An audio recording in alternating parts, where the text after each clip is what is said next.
carnage. The attacks on Israeli civilians on 7 and 8 October were shocking, profoundly traumatizing, and totally unjustifiable.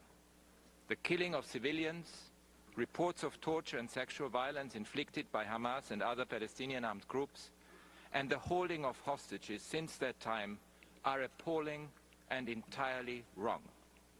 And so is the brutality of the Israeli response. The unprecedented level of killing and maiming of civilians in Gaza, including UN staff and journalists, the catastrophic humanitarian crisis caused by restrictions on humanitarian aid, the displacement of at least 3/4 of the population, often multiple times,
of the Gaza Strip kept most of its 2.2 million people effectively in captivity and destroyed the local economy. The lives of generations of Palestinians in the West Bank were punctuated by harassment, control, arbitrariness, including arbitrary arrests and detentions, and increasing Israeli military and settler violence. Meanwhile, illegal settlements continue to grow, leading de facto to increased annexation of Palestinian lands. Imagine the endless humiliation and suppression endured. Today, this situation is incomparably worse. The report which is before you makes for very painful reading. Thousands of tons of munitions have been dropped by Israel on Gaza, including repeated use of explosive weapons with wide area effects. These weapons send out massive blast waves of high pressure that may rupture internal organs, as well as fragmentation projectiles and heat so intense that it causes deep burns. And they have been used in densely populated residential neighborhoods. In Egypt's Al-Arish hospital last November, I saw children whose flesh had been seared. I will never forget this. Under Article 1, common to the 4 Geneva Conventions, all states must respect and crucially ensure respect for international humanitarian law set out in those conventions. This responsibility comes alive when there's a real risk that arms transferred to a party to a conflict may be used in violation of this law. Any such enabling of violations of international humanitarian law must cease at once. This is the core of due diligence. Over the past 5 months of warfare, the Office has recorded many incidents that may amount to war crimes by Israeli forces, as well as indications that Israeli forces have engaged in indiscriminate or disproportionate targeting that violates international humanitarian law. The launching by Palestinian armed groups of indiscriminate projectiles across southern Israel and as far as Tel Aviv also violates international humanitarian law, as does the continued holding of hostages. And I have met with some of the hostages' families, and I feel their pain. Mr.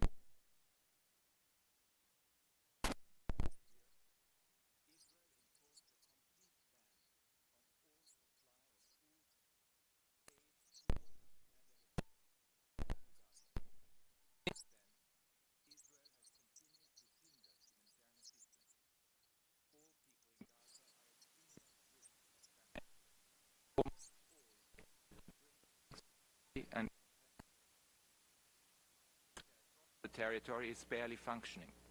Just imagine what this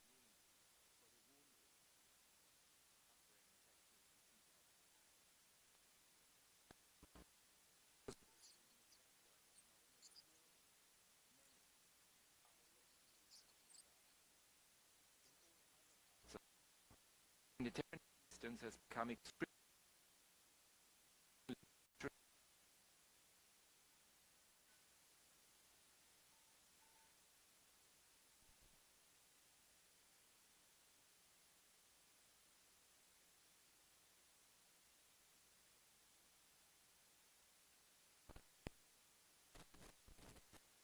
population has been forcibly displaced and thousands of people have been detained, many of them incommunicado, in conditions that may amount to enforced disappearance. Let me be absolutely clear and issue yet another stark warning. The prospect of an Israeli ground assault on Rafah would take the nightmare being inflicted on people in Gaza to a new dimension. Over 1.5 million people are sheltering in Rafah despite continuing bombardment, and it has become Gaza's humanitarian hub. A ground assault would incur potentially massive loss of life, additional risk of atrocity crimes, new displacement to another unsafe location distribution, and sign a death warrant for any hope of effective humanitarian aid. For my part, I fail to see how such an operation could be consistent with the binding provisional measures that were issued by the International Court of Justice. I call on all states with influence to do everything within their power to avert such an outcome. Mr. President, in the occupied West Bank, including East Jerusalem, Israeli forces' use of airstrikes, attack helicopters, anti-tank missiles, shoulder-fired explosive projectiles, and other weapons of war has continued to increase with lethal results, including killings of children. The report also notes a growing pattern of Israeli forces preventing paramedics from reaching Palestinians, including children, who have been injured in such operations. From 1 January to 6 October last year had already seen the highest levels of violence by Israeli military personnel and settlers against Palestinians in the occupied West Bank, including East Jerusalem, since United Nations records began in 2005. From 7 October last year to 23 February this year, at least 401 Palestinians in the West Bank were killed, 102 of them children. The vast majority of cases that the office has monitored raise concerns of unlawful killings, including extrajudicial killings. In the past, accountability was very rarely served in such cases. In such cases, it is imperative that it is served now. Since 7 October, more than 7,000 Palestinians in the occupied West Bank have been arbitrarily detained. About 9,000 are currently being held as so-called security prisoners. Over 3,400 of them in administrative detention without charge or prospect of a trial, and at least 606 are being held incommunicado. Mr. President, and yet we must hold on to the promise that peace is achievable in the occupied Palestinian territory and Israel. For that to work, the occupation must end. Israeli leaders must accept the right of Palestinians to live in an independent state, and all Palestinian factions must accept the right of Israel to exist in peace and security. The goal is to achieve a safer, more peaceful future for all. And the war in Gaza is taking Palestinians and Israelis further from that goal every day. There must be an end to these hostilities, not only an immediate ceasefire, but an end to this war. All hostages must immediately and unconditionally be released, and the thousands of Palestinians arbitrarily detained by Israel must also be released. Accountability must be served on all sides. A raft of measures to re-establish human rights, equality, accountability and justice must be adopted across the occupied Palestinian territory and Israel. I urge a positive response to the repeated requests by my office for full access to Israel and the occupied Palestinian territory to document and investigate credible allegations of human rights violations and abuses. Keeping Palestinians and their rights walled off, out of sight, out of mind, has not worked in 56 years, and it can never, ever work. The core challenge of building peace is for all to see and fully grasp the humanity of the other, overcoming mindsets that have been deeply engraved by generations of harm and rage, and which conceal the truth that people, Palestinian and Israeli people, are being cruelly harmed. Excellencies, whether in Gaza or anywhere else, I urge you all to avert a new era of power politics that casts aside laws, norms, and the institutions so painstakingly built to advance them. Our universal rights and fundamental humanity depend on reversing any such trajectory. Thank you. Je vous remercie, Monsieur le... Thank you very much, High Commissioner, for the presentation of your report on this issue, which quite legitimately and strongly concerns our Council, as demonstrated by the high-level dialogue that we've had since the beginning of this Council. Now, according to established practice, we will now start by hearing from the delegations of the countries concerned. And I would therefore like to give the floor to the distinguished representative of Israel. Madam Ambassador, you have 5 minutes.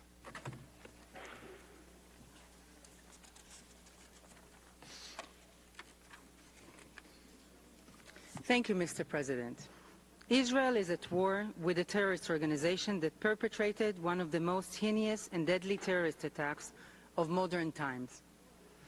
In the early hours of October 7th, thousands of terrorists, yes, terrorists, Mr. High Commissioner, not simply armed groups, entered Israel, leaving devastation in their wake. By nightfall, over 1,200 innocent people had been butchered, with countless others subjected to unspeakable acts of violence at the hands of Hamas. The minimal reference to these horrific acts in your statement today is an affront to the victims and supports those who seek to remove these crimes from the narrative altogether. Israel is fighting in a battlefield that Hamas has created in Gaza, one in which terrorists hide behind and within the civilian population, one that the UN has witnessed being built around and below them for years and chose to ignore, one in which 500 kilometers of terror tunnels snake beneath civilian infrastructure, homes, school, and UN headquarters, where thousands of rockets are launched indiscriminately at our cities and where innocent civilians are intentionally placed in harm's way. The use of Palestinian civilians as human shields by Hamas in Gaza is well known and yet constantly ignored by the High Commissioner and this Council. Israel has been told time and time again the terrorists who have diverted aid, built terror tunnels, brutally murdered innocent civilians, raped, beheaded, burned families alive, cannot be touched because they hide among the civilian population. Yet we have no choice. We must go after Hamas, or they will continue to come after us. But let me be clear, even as Hamas rains down rockets on us, even as our hostages remain in captivity, even as Hamas continues to carry out heinous terrorist attacks, Israel is absolutely committed to conducting itself in accordance with the IHL. It is why Israel has so many mechanisms in place to ensure our full commitment to international law, including through the use of early warnings to civilians and a robust legal framework to ensure distinction, proportionality, and precaution. And it is why we have facilitated the transfer of more than 264,000 tons of humanitarian aid into Gaza, why we opened the Kerem Shalom crossing in Israel to get more aid in, and why just yesterday Israel cooperated with partners to airdrop 160 packs of food and medical equipment into Gaza. Mr. High Commissioner, for years the United Nations has ignored Palestinian terrorism, destruction, hatred and incitement. For years it has disregarded and ignored Israel's security concerns. For years it has ignored the hundreds of Israelis murdered on our streets. Neither in your report or statement today did you mention the Israelis killed by terrorists